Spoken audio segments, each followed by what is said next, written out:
कि तुम जाकर के माँ की खिदमत करो। तुम्हारे माँ के कदमों के नीचे अल्लाह ने वो अजमतें रखी है और वो मकाम रखा है कि अगर तुमने उनकी खिदमतें की, उनको राजी कर लिया, तो उनके खिदमत की वजह से जो तुम जिहाद में जाकर के सवाब कमाओगे, अल्लाह उनके कदमों के नीचे जन्नत को समेट करके रख दिया। अजीज़ान मिल्लत इस्लामिया, हाज़रीन महफिल, मुअज़्ज़ज़ सामीन कराम, मोहतरम मेरे बुजुर्गों और दोस्तों, नौजवान साथियों, अजीज़ बच्चों, अस्सलामु अलैकुम व रहमतुल्लाहि व बरकातुहू। अल्हम्दुलिल्लाहि रब्बिल आलमीन वल आक़िबतु लिल मुत्तक़ीन वस्सलातु वस्सलामु अला सय्यिदिल अंबियाइ वल मुरसलीन, अम्मा बअद, फ़अऊज़ु बिल्लाहि मिनश शैतानिर रजीम, बिस्मिल्लाहिर रहमानिर रहीम। या अय्युहन्नासु तक़ू रब्बकुमुल्लज़ी खलक़कुम मिन नफ्सिन वाहिदा, सदक़ल्लाहु मौलानल अज़ीम व सदक़ रसूलुहुन नबियुल अमीनुल मतीनुल मुबीनुल मुईनुल करीम, व नहनु अला ज़ालिका लमिनश शाहिदीन वश्शाकिरीन वल्हम्दुलिल्लाहि रब्बिल आलमीन। आइए एक मरतबा झूम कर दुरूद पाक पढ़िए। अल्लाहुम्मा सल्लि अला सय्यदना शफीअना मौलाना मुहम्मद बारिक वसल्लिम, सल्लु अलैहि सलातु व सलामुन अलैका या सय्यदी या रसूल अल्लाह सल्लल्लाहु तआला अलैहि वसल्लम।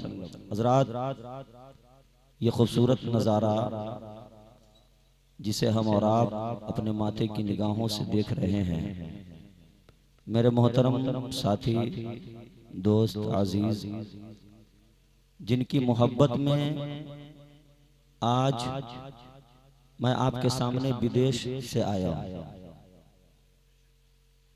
और ये सुहेल फारूकी साहब की बात थी कि मेरे साथ दो नौजवान, जहां मैं रहता हूं उसी मोहल्ले से, मेरा साथ देते हुए वो भी मेरे साथ तशरीफ लाए। आरी जनाब भाई आस मोहम्मद साहब, वो गुलजार साहब जो इधर बैठे हुए हैं, मैं मुबारकबादी पेश करता हूं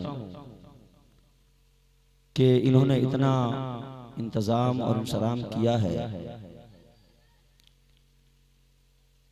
फकत ये एक रिश्ते के ताल्लुक से महफिल सजाई गई थी और सजाई गई है, जिसमें हम और आप शिरकत कर रहे हैं।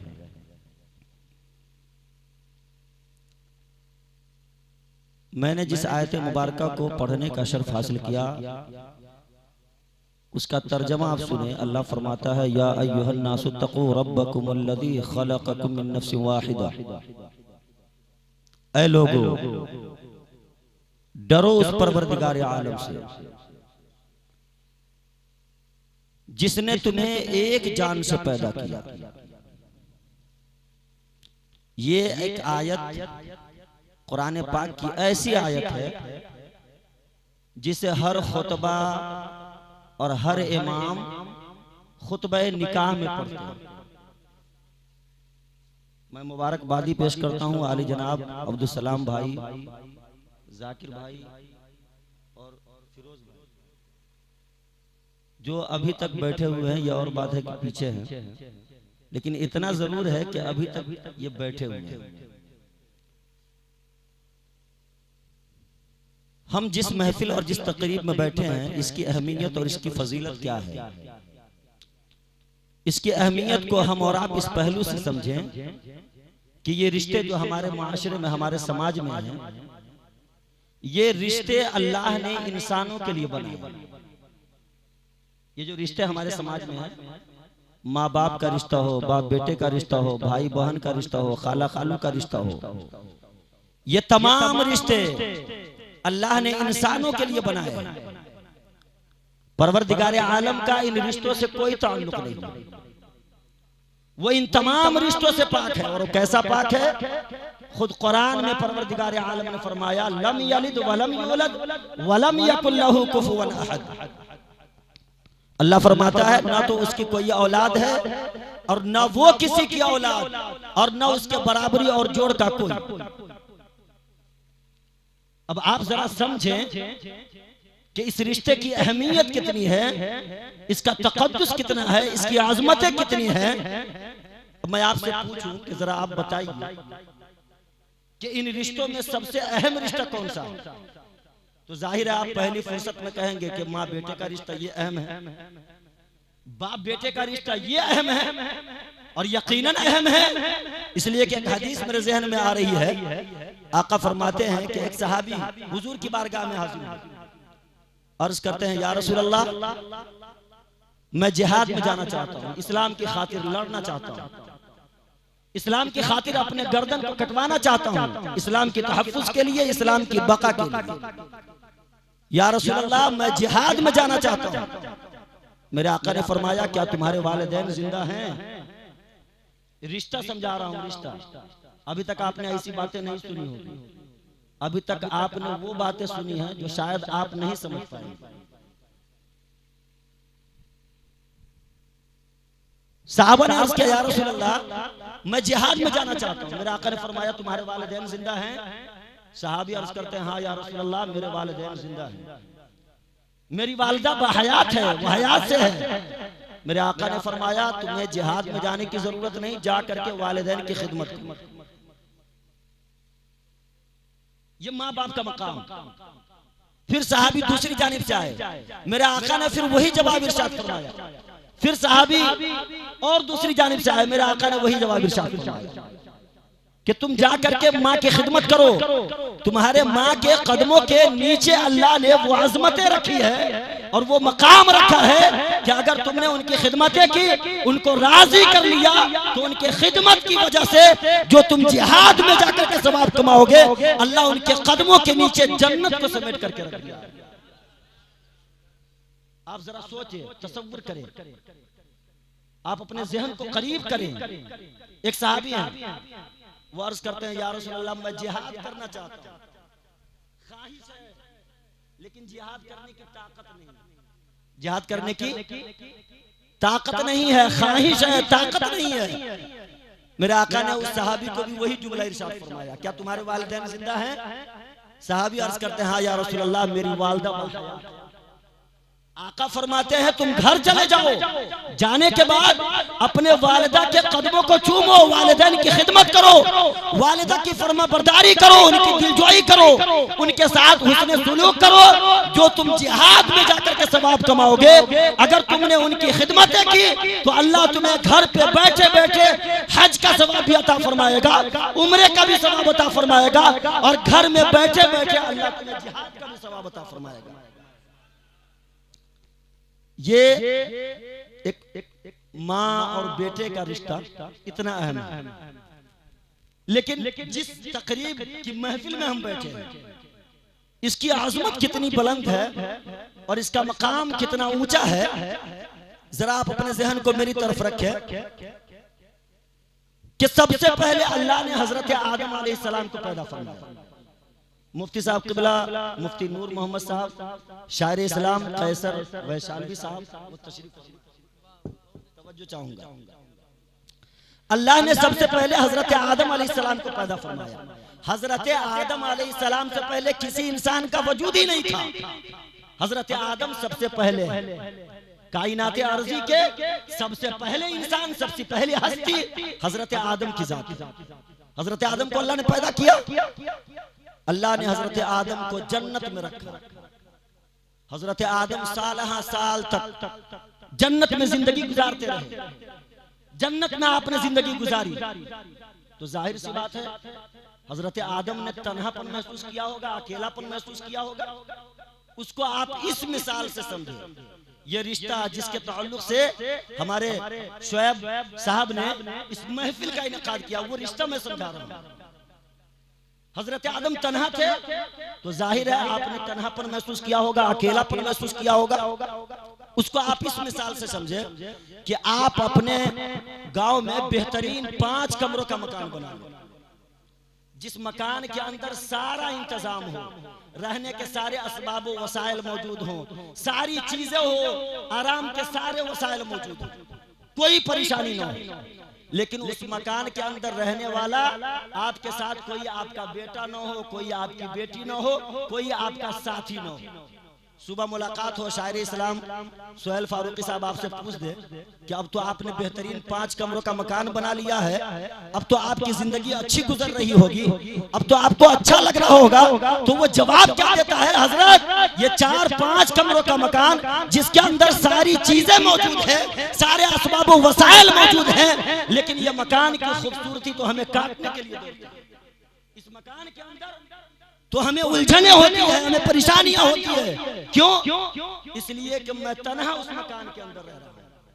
अल्लाह अकबर। जरा सोचे, अल्लाह ने हजरत आदम अलैहिस्सलातु वस्सलाम की, आप जरा गौर करें कि ये 4-5 कमरों का मकान जिसके अंदर आप तन्हा है, तो आपको इस कदर अजनबियत का एहसास हो रहा है, आपको तन्हाई का एहसास हो रहा है। तो जिस जन्नत में अल्लाह ने सबसे पहले नबी हजरत आदम अलैहिस्सलाम को तन्हा रखा, वो जन्नतें कितनी बड़ी है। अल्लाह ने कुरान में फरमाया, वसारिउ इला मगफिरतिन मिन रब्बिकुम व जन्नतिन अर्दुहा अस्समावातु वल अर्द उइद्दत लिल मुत्तकीन। अल्लाह ने फरमाया उस जन्नत में हजरत आदम को रखा, जिसके ताल्लुक से अल्लाह ने कुरान में फरमाया कि उस जन्नत के अंदर अगर जमीन के सारे तबकात को, आसमान के सारे तबक को, जमीन और आसमान की सारी चीजों को उस जन्नत में डाल दिया जाए तो जन्नत की चौड़ाई और लंबाई कम नहीं हो सकती। अल्लाहु अकबर। उस जन्नत में हजरत आदम तन्हा थे। बल्कि एक हदीस में आया, बस अब 10 मिनट के अंदर मेरी बात खत्म हो जाएगी। शिरनी आए, उसके बाद या नबी सलाम अलैका, उसके बाद फिर दुआ, फिर मिलाद का इख्तिताम। लेकिन मैंने बात सुन करके जाएगी। हजरत आदम अलैहिस्सलाम उस जन्नत में थे। एक हदीस में आया, आका फरमाते हैं कि जन्नत के 8 दरवाजे हैं। कितने दरवाजे हैं जन्नत के? आस मोहम्मद भाई इधर देखिए, जन्नत के कितने दरवाजे हैं? 8 दरवाजे हैं। आका फरमाते हैं कि अगर कोई इंसान दरवाजे के एक किनारे से लेकर दूसरे किनारे तक पहुंचना चाहे, दरवाजे के एक किनारे से लेकर दूसरे किनारे तक पहुंचना चाहे, आका फरमाते हैं कि वो तेज रफ्तार सवारी पर बैठकर 70 साल सफर करेगा, तब जाकर के दरवाजे के एक किनारे से लेकर दूसरे किनारे तक वो पहुंचेगा। उस जन्नत में हजरत आदम को अल्लाह ने तन्हा रखा। और मालूम है इस जन्नत को कितना आसान किया, कितना आसान किया। आका फरमाते हैं कि इस जन्नत में जाना इतना आसान है, इतना आसान है। सरकार फरमाते हैं कि जो औरत इस हालत में मरे, जिस औरत का इंतकाल इस हालत में हो कि उसका शौहर उससे राजी था, अल्लाह अकबर, उसका शौहर उससे राजी था, आका फरमाते हैं कि जिस औरत का इंतकाल इस आलम में हो कि उसका शौहर उससे राजी था, अल्लाह को यह अदा इतनी पसंद आती है कि उसके सारे गुनाहों को मिटाकर अल्लाह उसे जन्नतुल फिरदौस में जगह अता फरमाता। लेकिन अब इसके बरअक्स जरा हमारी माँ बहनें सोचे, मौत तो कभी भी आ सकती है ना, कोई कभी भी मर सकता है, कोई जवान भी मर सकता है, कोई लड़का भी मर सकता है, लड़की भी मर सकती है, किसी की बीवी भी मर सकती है, किसी की माँ भी मर सकती है। अब आप जरा तसव्वुर करें कि इस हदीस का मतलब ये है कि शौहर राजी है तो जन्नत है। अब जरा तसव्वुर करें कि जिस औरत का शौहर उससे नाराज था, नाखुश था, उससे राजी नहीं था, उससे वो खफा था, उससे वो नाराज था, अब अगर उस हालत में उस औरत का इंतकाल होता है तो अब आप जरा अंदाजा लगाएं कि उसके लिए कितना दर्दनाक अज़ाब होगा। अल्लाहु अकबर। बल्कि एक हदीस सुने, आका फरमाते हैं कि जिस औरत का इंतकाल, मेरा आका ने फरमाया कि जो औरत 4 काम करे, कितना काम करे, कम से कम कुछ तो याद कर लो, शमी क्या नाम है? हाँ, मोहम्मद जीशान। आका फरमाते हैं कि जो औरत 4 काम करके मरे, शादी की महफिल है इसलिए मैं निकाह के ऊपर ही बता रहा हूं। आका फरमाते हैं कि जो औरत 4 काम करके मरे, 4 काम क्या है? सरकार फरमाते हैं कि 5 वक्त की नमाज पढ़े, जो आजकल हमारी औरतें पढ़ती ही नहीं है, इल्ला माशाअल्लाह। सरकार फरमाते हैं कि जो 5 वक्त की नमाज पढ़े, रमजान शरीफ के रोजे रखे, और उसके बाद मेरे आका ने फरमाया अपने शर्मगाह की हिफाजत करे। फिर मेरे आका ने चौथी बात इरशाद फरमाई। आका फरमाते हैं कि उसका शौहर उससे राजी है। अल्लाहु अकबर। यह अमाल इतना प्यारा अमल है, इतना अच्छा अमल है, इसमें अल्लाह ने इतनी बरकतें रखी है कि इन 4 कामों की वजह से मेरे आका ने फरमाया उस औरत के लिए जन्नत का वादा है जो 5 वक्त की नमाज की पाबंदी करके मरे, रमजान के रोजे रख के मरे, अपने इज्जत की हिफाजत करके मरे और अपने शौहर की फरमा बरदारी करके इंतकाल करे। आका ने फरमाया जब वो इंतकाल होती है अल्लाह उसके सारे गुनाहों को मिटाकर उसे जन्नत में दाखिल फरमा देता है। माशाअल्लाह। नारे तकबीर, नारे रिसालत, मसलके आला हजरत हजरत अल्लामा मौलाना तहसीन रजा वारिसी, नारे तकबीर, जश्न शादी खाना आबादी। बस एक हदीस सुने, आज बड़ा नीच उच होता है ना, शादी हुई 1 दिन नहीं हुआ कि समधी से समधी नाराज हो जाता है, समझ रहे हैं? बड़ा अजीब मामला है, ये रिश्ता इतना कमजोर हो गया है और इसको हम लोगों ने इतना कमजोर बना दिया है कि बिल्कुल लगता है इस रिश्ते से हम खिलवाड़ कर रहे हैं। एक हदीस सुनिए, मियां बीवी के दरमियान कैसा रब्त और कैसा ताल्लुक होनी चाहिए। आका की बारगाह में एक बहुत ही काले कलौटे साहबी आए, काले कलौटे थे, चेहरा उतना खूबसूरत नहीं था लेकिन अल्हम्दुलिल्लाह वो दिल के बड़े खूबसूरत थे। सुभान अल्लाह। जब वो हुजूर की बारगाह में आए मेरे आका ने फरमाया क्या सहाबी तुम्हारी बीवी तुम्हारे साथ कैसा बर्ताव करती है? चूंकि उनकी बीवी जो थी बड़ी हुस्न जमाल की पैकर थी, उसके हुस्न का पूरे इलाके में, पूरे दयार में शोरा था, पूरे इलाके में चर्चा था। मेरा आका ने इस बिना पे फरमाया कि तुम्हारी बीवी तुम्हारे साथ कैसा बर्ताव करती है। अल्लाहु अकबर। आज अगर मियाँ के अंदर थोड़ी सी कमी हो तो बीवी उसको वो नहीं भूल पाती है, बीवी के अंदर अगर कमी हो तो शौहर नहीं भूल पाता है। लेकिन इस हदीस को सुने, मेरे आका ने फरमाया तुम्हारी बीवी तुम्हारे साथ कैसा बर्ताव करती है? साहबी अर्ज करते हैं या रसूल अल्लाह मेरी बीवी बज़ाहिर बड़ी हसीन और जमील है, हुस्न और जमाल की पैकर है, मगर मेरे आका उसको अपने हुस्न और जमाल अपने हुस्न जमाल पर नाज नहीं है। मेरे आका वो मुझसे बेपनाह मोहब्बत करती है, दिल से चाह करके मोहब्बत करती, बेपनाह मोहब्बत करती है। मेरे आका वो मेरे हुक्म के खिलाफ कोई काम नहीं करती है, मेरी फर्मा बरदारी करती है, मेरा बहुत कद्र करती है, हमेशा मेरे फर्मा बरदारी में लगी रहती है। मेरे आका ने क्या फरमाया मालूम है? इसका इनाम कितना बड़ा मिला। अल्लाहु अकबर। मेरे आका ने फरमाया जा करके तुम अपनी बीवी को ये मुजदा सुनाना, तुम अपनी बीवी को ये मुजदा सुनाना। मेरे आका फरमाते हैं जाकर के अपनी बीवी को ये कहना कि तुम्हारे इस अमल की वजह से तुम जो मेरे साथ खुलूस पेश करती हो, मोहब्बत पेश करती हो, मेरी फर्मा बरदारी करती हो, अल्लाह ने इस कदर पसंद फरमा लिया है कि जब तुम मरोगी तो तुम्हारा ठिकाना कहीं और नहीं बल्कि अल्लाह ने तुम्हारा ठिकाना जन्नत रखा है। सुभान अल्लाह, जन्नत रखा है। इस रिश्ते को नहीं समझाएंगे कैसे समझेगा? नातखानी से इश्क में उछाल पैदा होता है। नातखानी का मैं मुनकिर नहीं, कोई भी खुतबा मुनकिर नहीं है। अल्हम्दुलिल्लाह नातखानी से दिल में इश्क रसूल का चिराग जलता है, लेकिन उस चिराग को जलते रखने के लिए खिताबत का ज्यादा होना जरूरी है। उस चिराग के लो को अब देखते हैं ना, आंधी आएगी, अब चिराग जलाए आंधी आई तो उसको बचाने के लिए कुछ चाहिए ना भाई।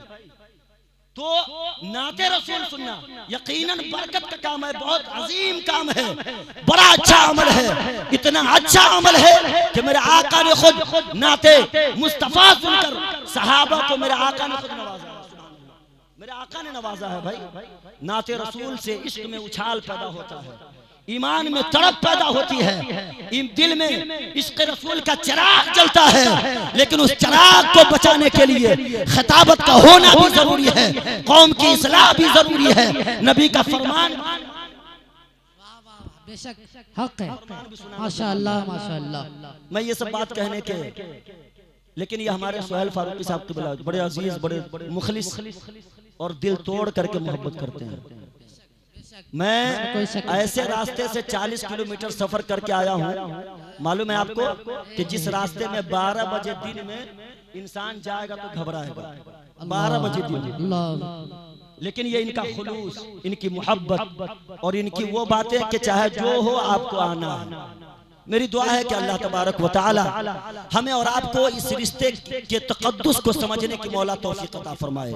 मियाँ बीवी का जो एक ताल्लुक है, जो एक रब्त है, अभी इससे आप ये समझे कि अल्लाह ने इसका सिला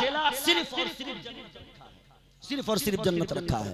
मेरी दुआ है कि अल्लाह तबारक व तआला जिस बच्ची की शादी हो रही है उस बच्ची की जिंदगी में अल्लाह इस मिलाद की बरकत से बेशुमार बेशुमार बेशुमार खुशियां पैदा कर दे, बेशुमार खुशियां लेकर के आए और जिंदगी के सारे दुख तकलीफ को अल्लाह दूर फरमा दे। और इनके सारे भाई, घर वाले, इनके अइज़्ज़ा अक़रबा, इनके मामू जितने लोग हैं, अल्लाह ताला सारे लोगों की शिरकत और हाजिरी, हमारी और आपकी हाजिरी को अपनी बारगाह में कबूल फरमाए। व आखिरु दावाना अल्हम्दुलिल्लाह। सारे लोग मेरे साथ बुलंद आवाज से पढ़िए, अस्तगफिरुल्लाह रब्बी मिन कुल्लि ज़ंबिन व अतूबु इलैह।